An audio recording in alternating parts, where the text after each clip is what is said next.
Price the Lord, hallelujah. പ്രിയ സഹോദരങ്ങളെ, ഈ ഒരു വെള്ളിയാഴ്ച ദിനം വലിയൊരു ദൈവാനുഗ്രഹത്തിൻ്റെ ദിനമായി മാറട്ടെ എന്ന് ആത്മാർത്ഥമായിട്ട് ആദ്യമേ തന്നെ ആശംസിക്കുകയാണ്.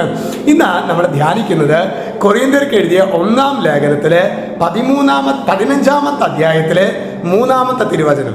അവിടെ വചനം വെളിപ്പെടുത്തുകയാണ്, എനിക്ക് ലഭിച്ചത് സർവപ്രധാനമായി കരുതി ഞാൻ നിങ്ങൾക്ക് ഏൽപ്പിച്ചു തന്നു. പൗലോസ്ലീഹായിലൂടെ ദൈവത്തിൻ്റെ പരിശുദ്ധാത്മാവ് പറയാണ്, എനിക്ക് ലഭിച്ചത് സർവപ്രധാനമായി കരുതി ഞാൻ നിങ്ങൾക്ക് ഏൽപ്പിച്ചു തന്നു എന്ന് പറഞ്ഞാൽ വചനത്തിൻ്റെ നിക്ഷേപം കർത്താവ് പൗലോസ്ലീഹായുടെ നൽകപ്പെട്ടത് പൗലോസ്ലീഹ പറയാണ് കൊറിന്ത്യയിലെ ജനങ്ങൾക്ക് അത് ഏൽപ്പിച്ചു കൊടുത്തു. പ്രിയ സഹോദരങ്ങളെ, ഏറ്റവും അവിടെ എന്താ വചനം പറഞ്ഞു? എനിക്ക് ലഭിച്ചത് സർവപ്രധാനമായി, ഏറ്റവും പ്രധാനമായി കരുതിയത് ലൗകിക സമ്പത്തല്ല, ആരോഗ്യമല്ല, സൽപ്പേരല്ല, മറിച്ച് ദൈവത്തിൻ്റെ വചനമാണ്. ദൈവത്തിൻ്റെ വചനം ശരിക്കും ദൃഢമായി വിശ്വസിച്ച് മുന്നോട്ട് പോയപ്പോൾ പ്രിയ സഹോദരങ്ങളെ, തുടർന്ന് നമ്മൾ പൗലോസ്ലീഹയുടെ ജീവിതം, ആദിമസഭയിലെ വിശുദ്ധരുടെ ജീവിതം നമ്മൾ കാണുന്നുണ്ട്. ഒരുപാട് ഞെരുക്കങ്ങളിലും അവർ വലിയ ആനന്ദത്തോടെ ജീവിക്കുന്നത് പ്രിയ സഹോദരങ്ങളെ നമ്മൾ കാണും. ഇന്നും അങ്ങനെ തന്നെയല്ലേ?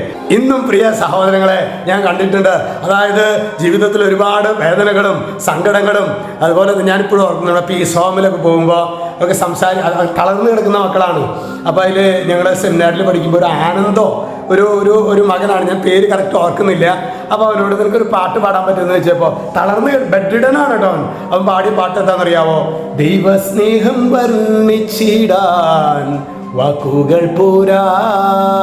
അവൻ്റെ കണ്ണുകളിലുള്ള തെളിച്ചം പ്രിയ സഹോദരങ്ങളെ, അതായത് ആരോഗ്യവും സമ്പത്തും എല്ലാം ഉള്ള നമ്മുടെ ജീവിതങ്ങളിൽ ഇല്ലാത്തൊരു കണ്ണിൻ്റെ തിളക്കം. കാരണം തൻ്റെ കഷ്ടതയിലും ദുരിതത്തിലും ദൈവമഹത്വം കണ്ട വ്യക്തികളുണ്ടല്ലോ പ്രിയ സഹോദരങ്ങളെ. ഈ സുവിശേഷത്തെ ഗൗരവമായിട്ട് എടുത്താൽ നമ്മുടെ ഇല്ലായ്മയിലും ഒരാനന്ദം നമുക്ക് അനുഭവിക്കാൻ പറ്റും.